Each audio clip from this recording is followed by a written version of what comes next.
Hello everyone, welcome back to our YouTube channel the Kalakar classes. आज की इस class के अंदर आप सेशन को मैं क्लास 11 का फिजिकल एजुकेशन का आप सेशन को पार्ट 3 कराने वाला हूँ। सेट 1 का पार्ट 3 कराने वाला हूँ। इससे पहले आप सेशन को मैंने सेट 1 के पार्ट 2 के अंदर पार्ट 1 के अंदर आपके सारे आपके 18 एमसी क्वेश्चंस होते आएंगे, वह मैंने आपको कंप्लीट करा दिया था। पार्ट 2 के अंदर आपको मैंने 19 से लेकर के आपके कितने क्वेश्चन हो गए थे, 27 है समथिंग समथिंग 27-28 मैंने क्वेश्चन वहां तक कंप्लीट करा दिया था। तो आज की इस क्लास के अंदर आपके जो क्वेश्चन 27 29 से मान लो 30 के आसपास मान लो, ठीक है। 30 से जो हमारे क्वेश्चन करने हैं, हमारे को 37 क्वेश्चन हमारे को करने हैं हमारे को, ठीक है। मतलब कि हमारे जो क्वेश्चन थे हमारे 5-5 नंबर वाले और 4 नंबर वाले क्वेश्चन हमारे बच गए थे। तो आज की इस क्लास में कंप्लीट करना कराने वाला हूँ आपको।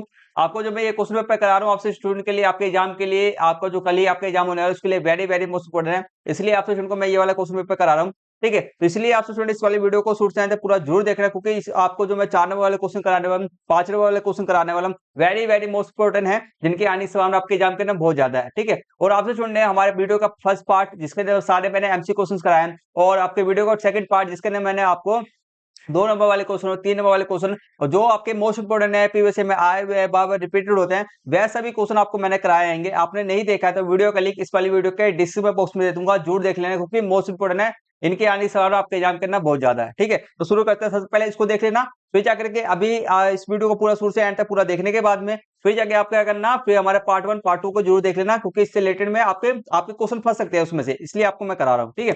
चलिए स्टूडेंट बिना किसी देरी के शुरू करते हैं।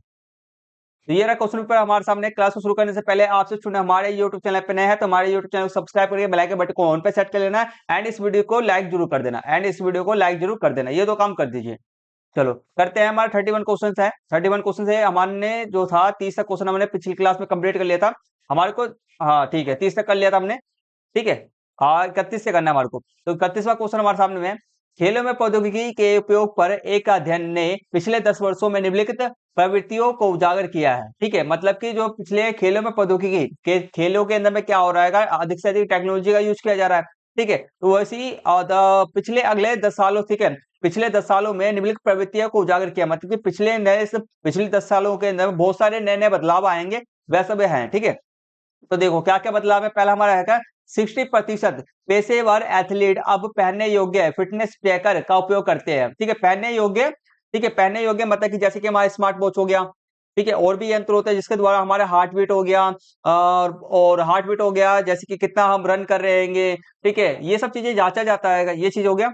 एंड हमारा 50% जो है ने 50% ने उन्नत खेल उपकरणों के कारण प्रदर्शन में सुधार की सूचना दी है। कि मतलब कि उन्होंने उन्नत खेल उपकरण, उन्हें खेल उपकरण हमारे यूज करने लगे, उन्नत वो भी अच्छे अच्छे उपकरण। एंड 40% है, 40% एथलीटों ने स्मार्ट स्पोर्ट वियर, ठीक है, स्पोर्ट्स वियर जो स्मार्ट स्पोर्ट्स वियर्स होते हैं, जैसे कि आपका सेंसर से लैस आपके शर्ट हो गए, जूते हो गए, उन्होंने अपनाया। एंड 30% ने बेहतर प्रदर्शन के लिए सिंथेटिक खेल सतहों का चयन किया, ठीक है, सतह भी उन्होंने बदल दिया।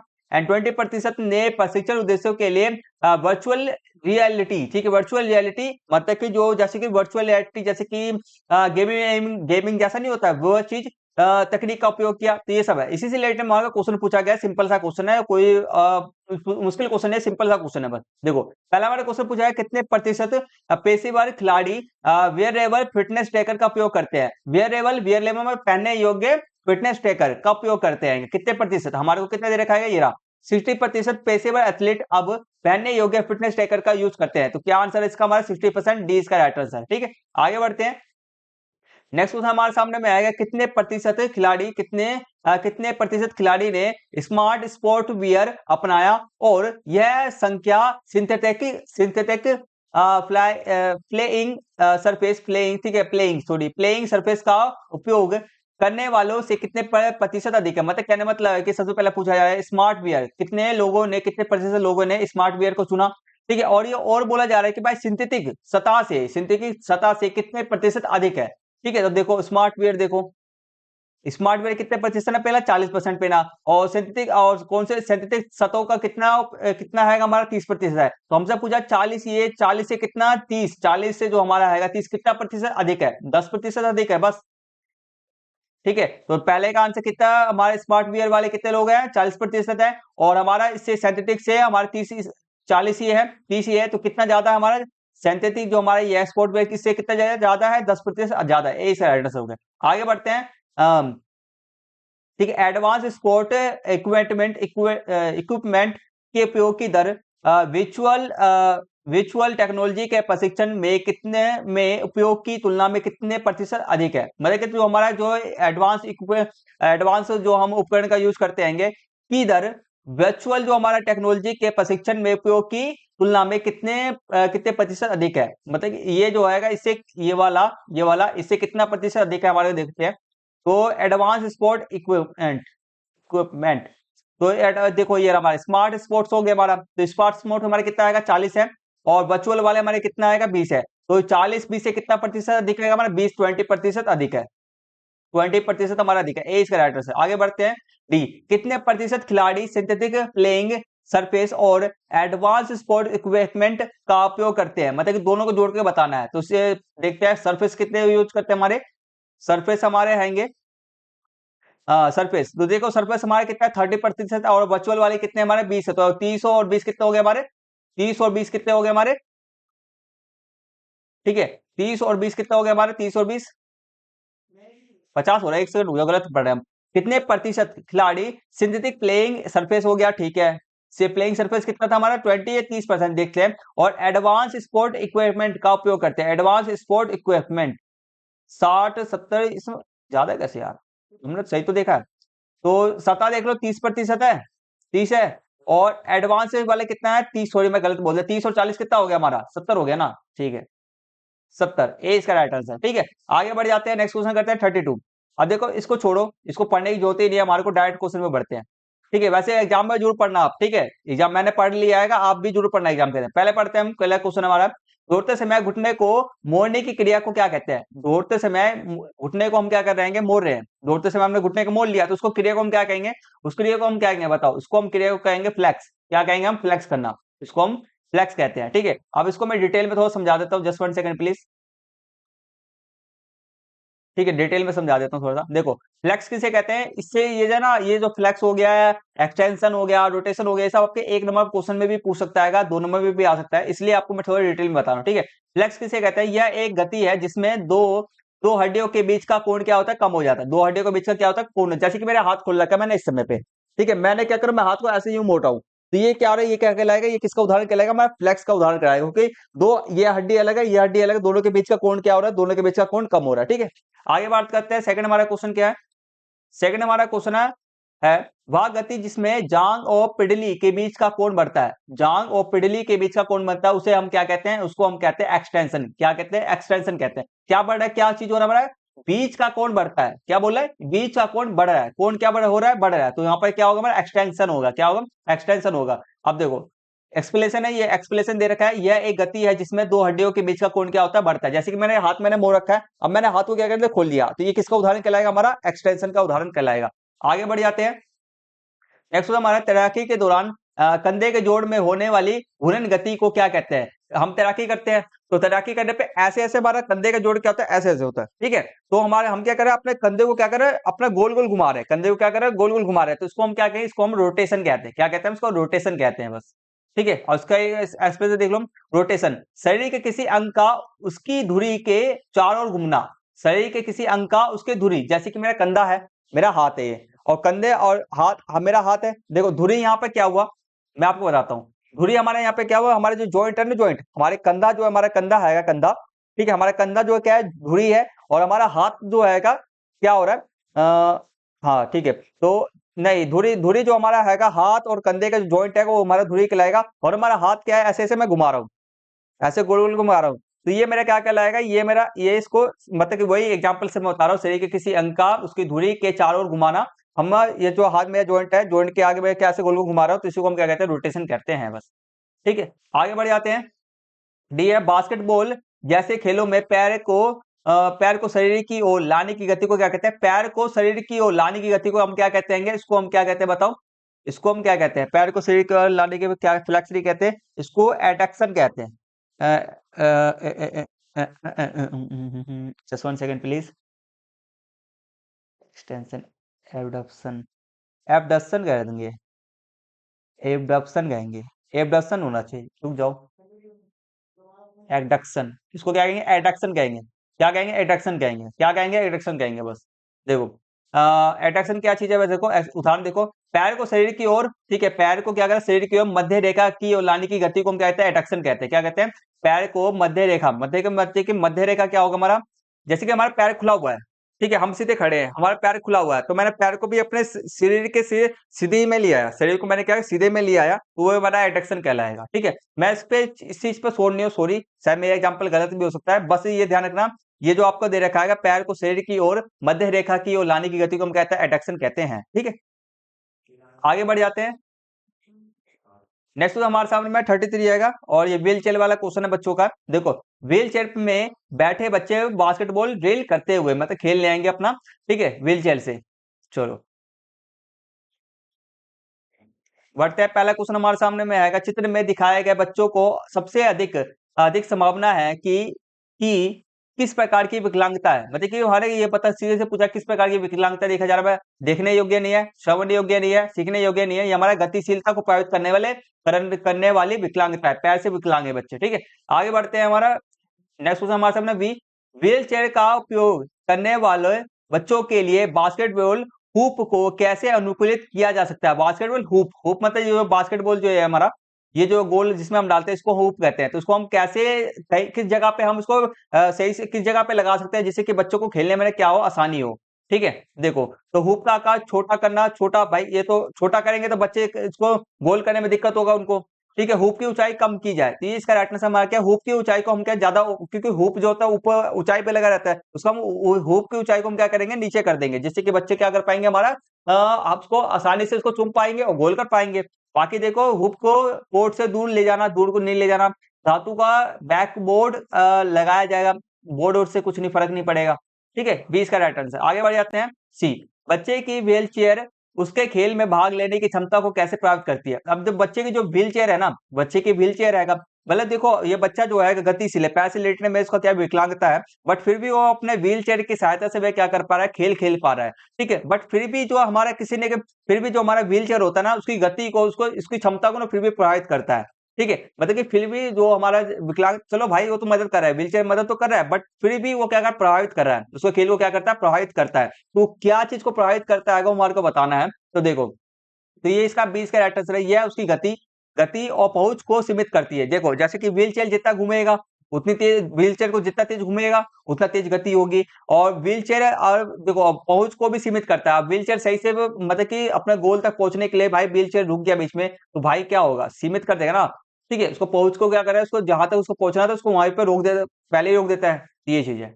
20 का राइट आंसर होगी। आगे बढ़ जाते हैं, नेक्स्ट हमारे सामने डी हैगा, बास्केटबॉल कोर्ट को अधिक सुलभ बनाने के लिए कौन से संशोधन किए जा सकते हैं। ठीक है, कौन से संशोधन किए जा सकते हैं हमारे, तो देखो पहले बी पढ़ते हैं, कोर्ट के प्रवेश द्वारा सीढ़ियां जोड़ना, सीढ़ी जोड़ोगे तो भाई पहले व्हील चेयर वाले बच्चे सीढ़ी होना नहीं चाहिए।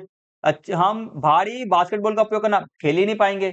पहला एक करते हैं, कोर्ट की सतह आसमान बनाई जाए, भाई कोर्ट की सतह आसमान बनाओगे तो बच्चे सब जो पहिया होता है व्हील चेयर का वो तो घूम ही नहीं पाएगा, खेल ही नहीं पाएंगे। सी इसका राइट आंसर, चिकनी समतल सतह और चौड़ी जगह सुनिश्चित की जाए। ठीक है, चिकनी सतह हो, समतल सतह हो, चिकनी और चौड़ी जगह हो, बहुत बड़ी जगह हो जिससे खेलने में आसानी हो। ठीक है, तो सी इसका राइट आंसर है। आगे बढ़ जाते हैं, नेक्स्ट क्वेश्चन हमारे सामने में आएगा 33 आएगा। इसमें इसमें देखो देखो इसको पढ़ना जरूरी है, देखो इस वाले क्वेश्चन को भी करेंगे क्योंकि ये भी क्वेश्चन हमारा आता आ ही सकता है। ठीक है, हमारे को अच्छा ये होगा, देखो एक बालक जिसकी गतिशीलता सीमित है, बच्चे के मतलब गतिशीलता क्या सीमित है, मतलब वो गति करने में उसको दिक्कत होती है। ठीक है, तेजी से नहीं, कुछ भी काम मतलब कि कुछ भी काम को वह तेजी से नहीं कर पाता। ठीक है, तो जैसे कि तैरना सीख रहा है तो वह क्या कर रहा है, उसकी गतिशीलता क्या आएगा भाई, वो तेजी से काम को नहीं कर पाता, तेजी से तैर नहीं पाता है, तो वह क्या कर तैरना का सीख रहा है अपना। ठीक है, तैरना सीख रहा है तो उसे कोच उसे पानी में तैरने और तैराकी के स्ट्रोक्स का अभ्यास करने में मदद करने के लिए संशोधित उपकरणों का उपयोग करता है। शुरुआत में लड़के को कठिनाई होती है लेकिन वह हार नहीं मानता और कोच की बातों को ध्यान से सुनता है। धैर्य और मेहनत से वह छोटी छोटी गतिविधियों को सीखने लगता है और कोच उसे प्रोत्साहित करता है और उसकी हर छोटी सफलता का जश्न मनाता है। ठीक है, अब क्वेश्चन करते हैं। क्वेश्चन हमारा आएगा ए, वह विकलांगता जो बच्चों को गतिशीलता को प्रभावित करती है उसे क्या कहते हैं। ठीक है, ये जो बच्चे की जो हमारा है वह जो गतिशीलता को क्या कर रहा है, बच्चे की गतिशीलता को क्या कर रहा है, प्रभावित कर रहा है, ठीक है, तो उसे हम कौन सी, इसको हम भाग कौन सी विकलांगता है, ठीक है, दृष्टि नहीं है, श्रवण नहीं है, बौद्धिक नहीं है, शारीरिक विकलांगता है, ठीक है, जिसके कारण क्या हो रहा है, उसकी गति क्या सीमित है, मतलब पैर वैर में कुछ दिक्कत होगा, उसके कारण क्या है, वो हमारे शारीरिक विकलांगता के अंदर में आएगा, ठीक है। बच्चे को तेज, मतलब पैर ठीक है, बट वो ना गति नहीं कर पा, तेज से नहीं कर पा रहा है, तो कुछ ना कुछ उसमें कारण होगा ही होगा, शारीरिक विकलांगता के अंतर्गत में आएगा। नेक्स्ट करते हैं, कोच बच्चों को तैरते रहने में मदद करने के लिए डैश उपकरण का उपयोग करता है, कौन से उपकरण का, उछाल, ठीक है, उछाल उपकरण का, मतलब कि पानी के अंदर में डूब ना जाए, ठीक है, और तैरने में उसको आसानी हो, तो उछाल जो उपकरण होते हैं हमारे, जैसे कि क्या क्या उछाल उपकरण हमारे होते हैं, मैं आपको दिखाता हूँ, ठीक है, उछाल उपकरण में हमारे जैसे कि फ्लोट्स हो गया या नूडल्स हो गया, ये इसका उपयोग किया जाता है। ठीक, आगे बढ़ जाते हैं। सी, बच्चे की तैराकी तकनीकों को उसकी डैश के आधार पर संशोधित किया जाता है, बच्चे की तकनीकी, ठीक है, बच्चे की तैराकी तकनीकों को उसको डैश के आधार पर, किसके आधार पर संशोधित किया जाता है, मतलब कि जो भी उसके अंदर में क्वालिटी होगा, क्षमता होगा, उसके अनुसार ही, जैसे कि बच्चे का ना पहले क्या किया जाए, पहले उसको ट्रेनिंग लिया जाता है कि भाई बच्चा कैसे है कैसे नहीं है, इसको जांच किया जाएगा, क्या चीज सही है क्या चीज सही नहीं है, क्या चीज उसमें कमी है, क्या चीज उसमें सुधार किया जाएगा। तो वह उसमें जो कमी है, तो कमी के आधार पर ही जो हम क्या करेंगे, उसके उसके उसकी डैश के आधार पर ही संशोधित उसके अंदर में बदलाव किया जाएगा, समझ लो। पसंदीदा खेल नहीं, प्रेरणा स्तर नहीं, तो ऊंचाई नहीं, शारीरिक क्षमता, शारीरिक, ठीक है, शारीरिक क्षमताओं आवश्यकताओं के आधार पर संशोधित किया जाएगा। तो बच्चे की तैराकी तकनीकों को उसकी जो भी शारीरिक क्षमता हैगा, उसकी जो भी आवश्यकता है, जो भी उसके अंदर कमी है, क्या चीज सही है क्या चीज सही नहीं है, उसके अनुसार ही तो हम संशोधित करेंगे, कुछ कुछ उसके अनुसार में ही उसका प्लानिंग के अंदर हम क्या करेंगे, बदलाव करेंगे, ठीक है। आगे बढ़ जाते हैं। डी है, कोच का मुख्य उद्देश्य बच्चे में उसकी डैश विकसित करने में मदद करना है, क्या विकसित करने में, प्रतिस्पर्धा नहीं, तैराकी गति नहीं, पदक नहीं, इसका शारीरिक शक्ति और आत्मविश्वास विकसित करना है, ठीक है। कोई भी जो शिक्षक होता है ना, आत्मविश्वास कर सकता है भाई, ठीक है, आत्मविश्वास और बस, ठीक है। आगे बढ़ जाते हैं, नेक्स्ट क्वेश्चन हमारे साथ, नेक्स्ट खंड हमारा स्टार्ट होता है, लास्ट खंड है ये हमारे, और लास्ट क्वेश्चन हमारे आएंगे 34, 35, 36, 37, बस, ठीक है। चलो करते हैं, पहला क्वेश्चन करते हैं, हमारा 5 नंबर क्वेश्चन है, और ये सारे सारे मोस्ट इंपोर्टेंट क्वेश्चन है, इनमें से कोई सा भी क्वेश्चन आपके एग्जाम के अंदर में आ सकता है, ठीक है। तो चलो करते हैं, जस्ट 1 सेकंड प्लीज।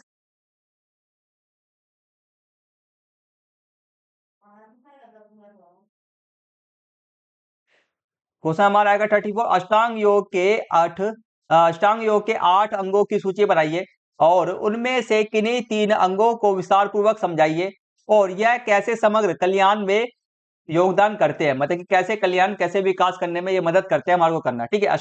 अष्टांग योग के 8 अंग, ठीक है, कौन कौन से अंग होते हैं वह देखो, मैं दिखाता हूँ, ये देखो, अष्टांग योग के 8 अंग जो हमारे होते हैं, यम, नियम, आसन, प्राणायाम, प्रत्याहार, धारण, धारणा, ध्यान और समाधि, ये हमारे अष्टांग योग के 8 अंग होते हैं, ठीक है। अब बात करें इसमें से तीन तीन के हमारे को विशेष, तीन के बारे में हमारे को डिटेल में बताना है, ठीक है। चलो, पहला हमारा आता है यम, मतलब इसका मतलब होता है सामाजिक आचार संहिता, सामाजिक आचार संहिता। अब देखो, इसमें यम योग का पहला अंग है, यम जो हैगा अंग का, योग का पहला अंग है जो सामाजिक नैतिकता और आचरण से संबंधित है।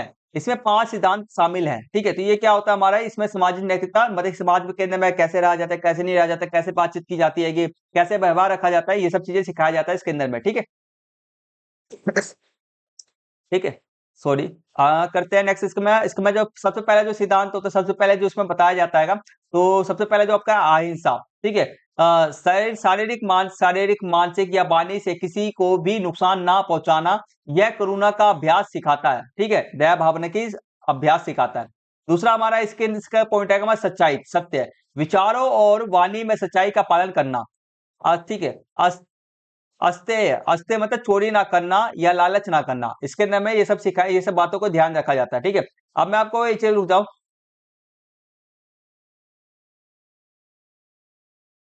ठीक है। अब बात करते हैं, देखो आप क्या करोगे, हमने क्या करा, एक पॉइंट यहाँ अंक लिख दिया, 1 नंबर मिल गया हमारे को। हमने क्या लिखा, हमने ये हेडिंग डाल दिया, हेडिंग डाल दिया, इसके बारे में पहले हमने लिख दिया, इसके बारे में ये लिख दिया, ठीक है। तो पहला पॉइंट ये हो जाएगा, दूसरा पॉइंट ये हो जाएगा, तीसरा पॉइंट हमने ये लिख दिया, सत्य हमने लिख दिया, ठीक है। यहीं तक लिख के चलना, बस यहीं तक लिख के चलना। पहले इसको डेफिनेशन दे दिया, 2 पॉइंट लिख दिया, तो यहाँ से हमारे को कितने, यहाँ से हम 3 पॉइंट, यहाँ से 3 नंबर, मतलब कि लगभग हमारे 2 नंबर यहाँ से हमारे पक्के हो गए, 1 नंबर यहाँ से पक्के हो गए। आगे बात करते हैं, अब हमारे नेक्स्ट जो हमारा अंग हैगा उस पे हम चलते हैं, ठीक है। तो भाई जो भी मैं आपको ये बोलना चाहूंगा, आपके मैंने कई सारे पॉइंट्स है इसमें, एक ये भी पॉइंट है, एक ये भी पॉइंट है, एक ये भी पॉइंट है, और एक ये भी पॉइंट है, और एक ये भी पॉइंट है। ठीक है, एक ये भी पॉइंट है। तो जो भी आपको ना, जो भी आपको क्या करना है, जो भी आपको आसान लगे उसी पॉइंट्स को लिखना है, ठीक है, उसी पॉइंट को लिखना बस। तो जो मर्जी आपके जो भी आपको आसान लगे उसी पॉइंट्स को याद कर लेना बस, ठीक है। मतलब कि मैं कहने का मतलब है कि हर एक योग के बारे में, इसी योग के बारे में, हर एक के योग के बारे में कम से कम 3-3 पॉइंट आपको याद होना चाहिए, 3-3 पॉइंट याद होना चाहिए, ठीक है। 3-3 पॉइंट हम लिखेंगे डिटेल में, हम जो डिटेल लिखेंगे क्योंकि बहुत सारे पॉइंट्स है, बहुत सारे हम लिखेंगे, इतना इतना लिखने की जरूरत ही क्या है, जितना लिखना चाहिए उतना लिखेंगे हम बस, ठीक है। आगे बात करते हैं इसके बारे में, आप क्या लिखो, 3 पॉइंट लिखोगे, फिर इसके बाद में आपको क्या लिखना है, आप इसके बाद में योगदान। अब हमारे को क्या क्वेश्चन में पूछा जाता है भाई योगदान क्या है, तो हम साथ साथ में सबका योगदान भी लिखते चलेंगे, ठीक है। योगदान लिखे, यह व्यक्ति को समाज के प्रति जिम्मेदार बनाता है, जिससे एक सामंजस्य पूर्ण और नैतिक, ठीक है, नैतिक जीवन की नींव रखी जाती है, जो समग्र कल्याण के लिए आवश्यक है, ठीक है, ये हम लिखेंगे। आगे बढ़ जाते हैं, नेक्स्ट सेकंड हमारा नियम है, नियम, ठीक है। सेकंड हमारा क्या है, अंग है, क्या है, नियम, ठीक है। व्यक्तिगत आचार संहिता, व्यक्तिगत आचार संहिता, ठीक है। अब देखो इसमें क्या है, इसकी परिभाषा देखते हैं। नियम योग का, नियम जो हमारे योग का दूसरा अंग है, जो व्यक्तिगत अनुशासन आत्म शुद्धि से संबंधित है, ठीक है। इसमें 5 सिद्धांत, तो इसमें ना आप क्या करना, ये चीज हटा देना, इसकी ये चीज हटा देना, आप इसमें सिद्धांत शामिल है बस, ऐसे लिख दे, ऐसे लिख करके इसके बाद में 3 पॉइंट आप यहां से लिखना स्टार्ट कर देना, ठीक है। तो ये एक पॉइंट तो हमारा यही हो जाएगा, ये दूसरा पॉइंट हो जाएगा हमारा, ये हमारा तीसरा पॉइंट हो जाएगा, ठीक है। तो जैसे को देखो, सोच, सोच और शुद्धता, बाहरी और आंतरिक, आंतरिक रूप से दोनों दोनों तरफ से हमारे क्या होनी चाहिए, स्वच्छता रहनी चाहिए। दूसरा हमारा है कि संतोष, जो है उसमें संतुष्ट रहना, ठीक है। तीसरा हमारा आएगा तप, तपस्या, अनुशासन और तपस्या रहना, भाई सैन कर मत के अनुशासन रहना, तपस्या, अनुशासन रहना, अनुशासित रहना, तपस्या करना, भाई जो चीज मतलब वेट करना, सीधे सब केसेस रखना, ये चीज है। तो ये हम एक ये लिख दिए, एक ये लिख दिए, एक ये लिख दिए। अब इसके बाद में हम क्या लिखेंगे, ये भी पॉइंट लिख सकते हो, ये भी लिख सकते हो, ये भी लिख सकते हो, तो आपकी मर्जी, जो भी आपको बेस्ट लगे वो 3 हमारे परिभाषा को छोड़ करके उसके 2 में से आप कोई भी लिख सकते हो, इस 5 में से, ठीक है। अब योगदान की बात करते हैं, अब इसके बारे में योगदान भी है। नियम व्यक्तिगत विकास और आत्म सुधार पर केंद्रित केंद्रित करता है, जिससे आंतरिक शांति और संतोष प्राप्त होता है, जो मानसिक कल्याण में महत्वपूर्ण योगदान देता है, ठीक है। आगे बढ़ जाते हैं, अब हमारा तीसरा आसन आएगा, जिसका नाम क्या आएगा, आसन। इसको तीसरा जो हमारा अंग आएगा, इसको हम क्या बोलते हैं, आसन कहते हैं इसको। ये हमारा क्या है, शारीरिक मुद्रा होता है, ठीक है। आसन की परिभाषा ये हमारा है, आसन योग का तीसरा अंग है, जिसमें शरीर को स्थिर और सुख पूर्वक बैठने की क्रिया या मुद्रा शामिल है, ठीक है। मतलब कि पोस्टर से बात रिलेटेड में हमारा शरीर की शरीर की स्थिति से रिलेटेड में, शरीर की व्यवस्था से रिलेटेड में हमारा क्या आएगा, ये हमारा अंग, ये अंग है, ठीक है। तो हम इसके बारे में पहला हमारा ये पॉइंट लिखा है, पहला दूसरा पॉइंट ये हो जाएगा हमारा, तीसरा पॉइंट हमारा ये हो जाएगा, ठीक है।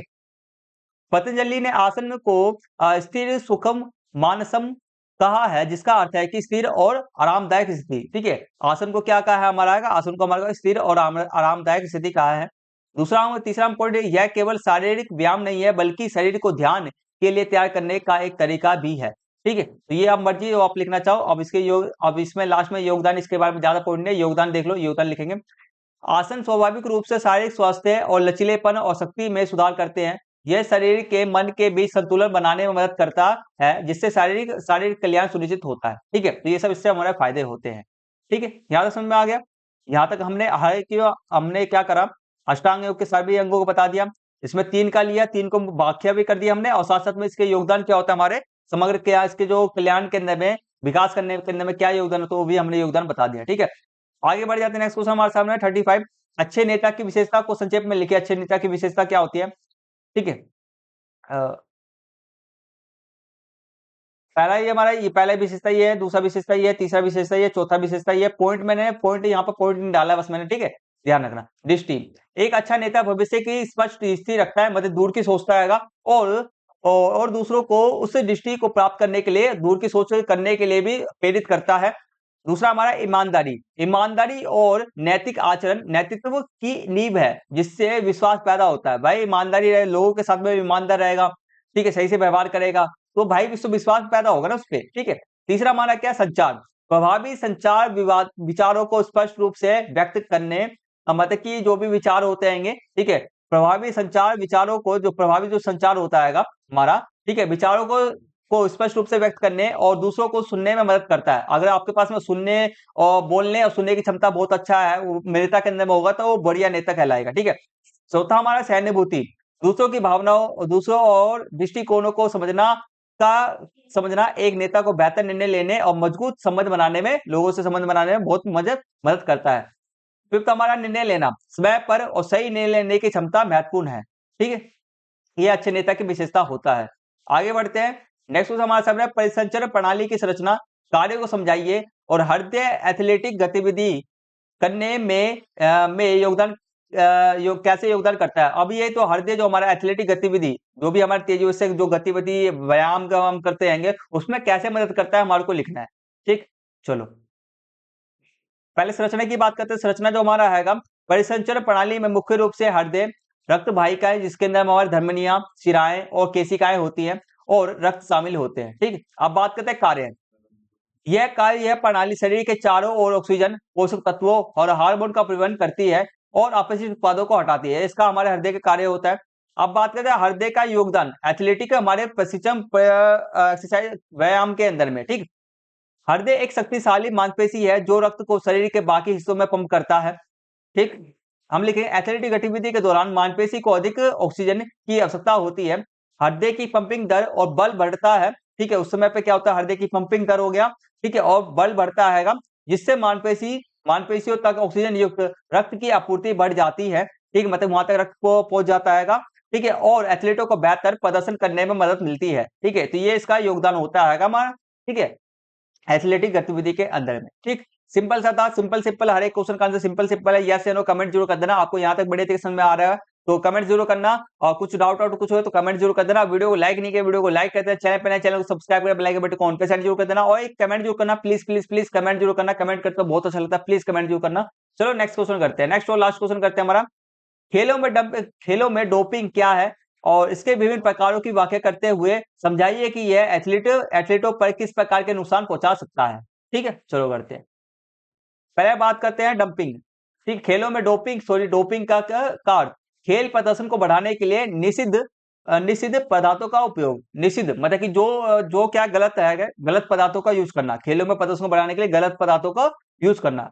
हम इसके निषिद्ध की जगह पे गलत पदार्थ भी ले सकते हैं। ठीक है, इसके प्रकार की बात करते हैं। प्रकार, सामान्य प्रकारों में स्टेरॉइड हो गया, और ये हमारा पेप्टाइड हार्मोन हो गया, उत्तेजक और रक्त डोपिंग शामिल है इसमें। ये हमारे अलग मतलब कि स्टेरॉइड आपने जानते हो ना, स्टेरॉइड लेना ये चीज। ठीक है, अब बात करते हैं नुकसान की बात करते हैं। नुकसान, ठीक है, स्वास्थ्य जोखिम, इसके स्वास्थ्य जोखिम बढ़ जाता है। डोपिंग से हृदय रोग, यकृत क्षति, लिवर के अंदर क्षति और हार्मोन के अंदर असंतुलन हो जाता है, और मानसिक स्वास्थ्य समस्या हो सकती है। और बात करते हैं अनुचित लाभ। ठीक है, अनुचित लाभ, यह एथलीटों के बीच अनुचित प्रतिस्पर्धा पैदा करता है, मतलब गुस्से की भावना, और खेल की अखंडता को कमजोर करता है। खेल की अखंडता मतलब सभी भाईचारे के साथ में खेलते हैं, वहां पर क्या है ना, मतलब कि एक अलग सी एनर्जी ना शरीर में पैदा करता है, जिसके कारण ना भाई बच्चा जो आदमी जो होता है ना, गुस्सेला सा हो जाता है बहुत ज्यादा। समझे बात को, ये चीज। और जो कंट्रोल पर कर पाता है कर लेता है, बाकी जो नहीं कर पाता उसको बस फैल जाता है वो। आगे करते हैं प्रतिष्ठा की हानि। ठीक है, पकड़े जाने पर एथलीटों को निलंबन हटा ही दिया जाता है, खेल से निकाल ही जाता है। पदक छीनने और प्रतिष्ठा की हानि, भाई जो भी रिस्पेक्ट होता है वो भी खत्म हो जाता है, का सामना करना पड़ता है। ठीक है, ये चीज, तो ये सब इसके हानि होते हैं। ठीक है, तो यहाँ पर तक हमारे सारे क्वेश्चन हमने कंप्लीट कर लिए। आशा करता हूँ आप स्टूडेंट को बड़े समझ में आ गया होगा। अगर कोई दिक्कत परेशानी कुछ भी हो तो कमेंट जरूर कर देना। तो आज की क्लास यही फिनिश करते हैं, मिलते हैं जल्द से नेक्स्ट वीडियो के लिए। तब तक के लिए टेक केयर, टेक बाय, जय हिंद, जय Bharat and thank you for watching.